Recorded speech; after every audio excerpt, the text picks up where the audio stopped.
Seorang ekonom pernah berkata, saat ini satu-satunya ancaman terbesar bagi peradaban Barat adalah keimanan dan komitmen kaum muslimin kepada Nabi Muhammad SAW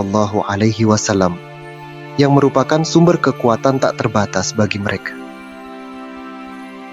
Sekarang mari kita bahas secara singkat. Pertama, landasan teoritis dari peradaban Barat. Dan apa yang disebut modernitas adalah keyakinan bahwa umat manusia telah mencapai kematangan intelektual. Manusia tidak lagi bergantung pada makhluk metafisik apapun untuk mendapatkan pengetahuan atau bimbingan.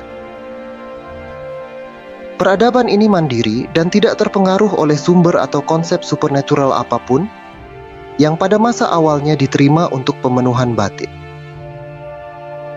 Sebaliknya, landasan kenabian terletak pada pengetahuan mutlak serta keyakinan pada keberadaan Sang Pencipta, yaitu Allah yang Maha Tinggi dan Maha Mulia.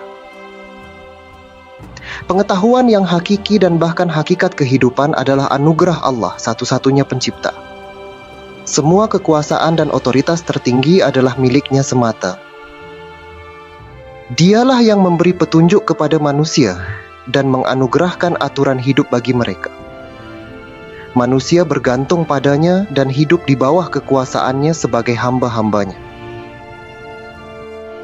Al-Quran sebagai kalam Allah yang tak terbantahkan, menyuguhkan bukti-bukti bagi orang-orang yang tak percaya dan menyangkal keberadaan Sang Pencipta, seperti orang yang materialis dan naturalis, yang pikiran rasionalnya tidak memiliki pilihan selain mengakui dan tidak mungkin pikiran warasnya akan menolak kebenaran. Dalam Al-Quran, Allah Azza wa Jalla berfirman, yang artinya, apakah mereka tercipta tanpa asal-usul? Ataukah mereka menciptakan diri mereka sendiri? Apakah mereka menciptakan langit dan bumi? Sebenarnya mereka tidak meyakini apa yang mereka katakan.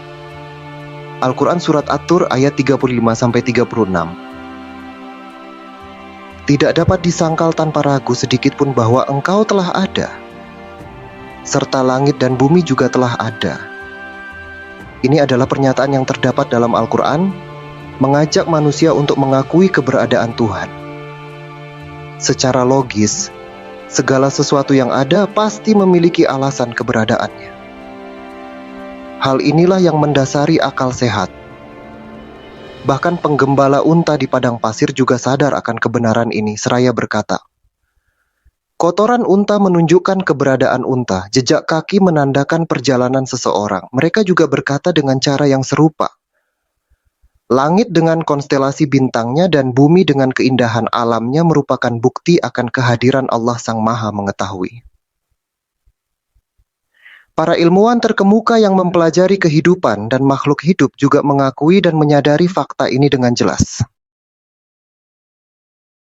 Dalam komunitas ilmiah, prinsip yang diperdebatkan dalam ayat ini dikenal sebagai hukum kausalitas atau hukum sebab akibat.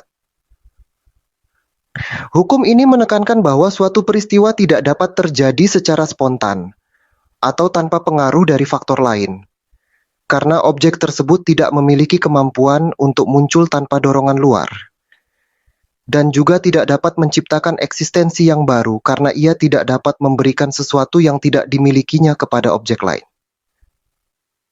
Dengan kata lain, ia tidak memiliki kekuatan untuk memunculkan sesuatu ke dalam eksistensi. Kedua, dalam epistemologi Barat, indera persepsi manusia bersama dengan penalaran, observasi, pengalaman, dan penyelidikan ilmiah dianggap sebagai satu-satunya sumber pengetahuan otentik. Namun, pengetahuan yang berasal dari sumber-sumber ini tetap rentan terhadap spekulasi. Bahkan fakta yang dianggap benar hari ini dapat dibantah esok hari. Lebih kompleks lagi, pendekatan ini tidak mengakui pernyataan sebagai pengetahuan mutlak, melainkan sebagai kepercayaan atau keyakinan yang terbuka untuk dipertanyakan. Dalam realitas ini, tidak ada informasi yang tak tersentuh oleh keraguan, apalagi dijadikan standar kebenaran yang absolut untuk diikuti dalam mencari keselamatan.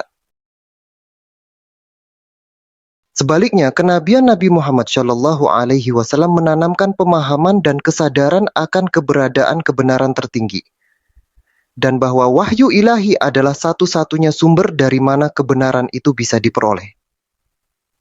Hal ini menegaskan bahwa Nabi Muhammad Shallallahu Alaihi Wasallam adalah seorang nabi, karena Allah Ta'ala menyatakan tentang beliau bahwa perkataannya bukanlah hasil dari hawa nafsunya, melainkan wahyu yang diwahyukan dari Allah. Ini ditegaskan dalam Al-Quran Surat An-Najm ayat 3-4. Ketiga, pandangan Barat menyatakan bahwa konsep kebenaran dan kebohongan adalah relatif.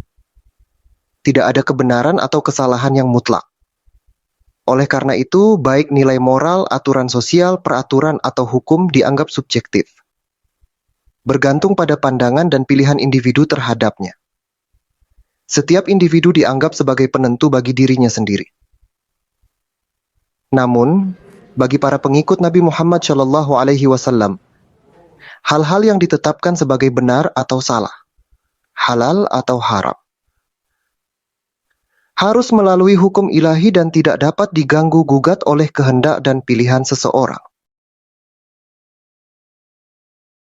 Keempat, dalam peradaban Barat, pengetahuan metafisik dan akar pemikirannya dalam membangun teori kehidupan tidak pernah dicermati. Konsep tentang Tuhan, malaikat, wahyu, dan kehidupan setelah kematian tidak pernah diperhatikan.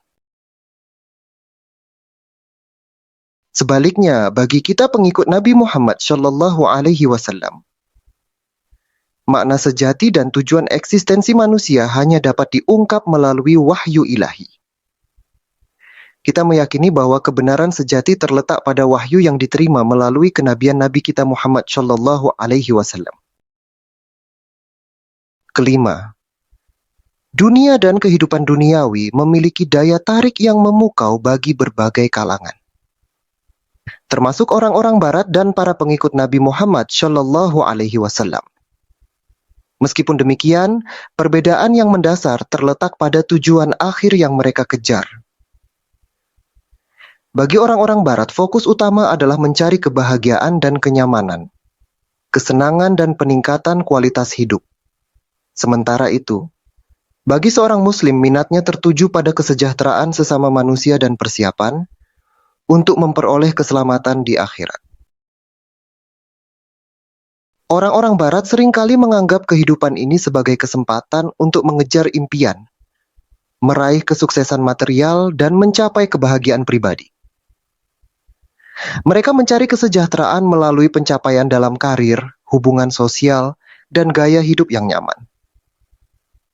Konsep pencapaian materi dan kesenangan duniawi menjadi landasan bagi banyak individu dalam budaya Barat. Di sisi lain, bagi seorang Muslim, kehidupan ini adalah ujian singkat yang menentukan nasib abadi di akhirat. Mereka percaya bahwa kesejahteraan sesama manusia, keadilan sosial, dan ketaatan kepada ajaran agama merupakan prioritas utama. Meskipun menghargai nikmat duniawi, seorang Muslim menyadari bahwa tujuan sejati hidup adalah mempersiapkan diri untuk memasuki kehidupan setelah kematian. Wallahu a'lam.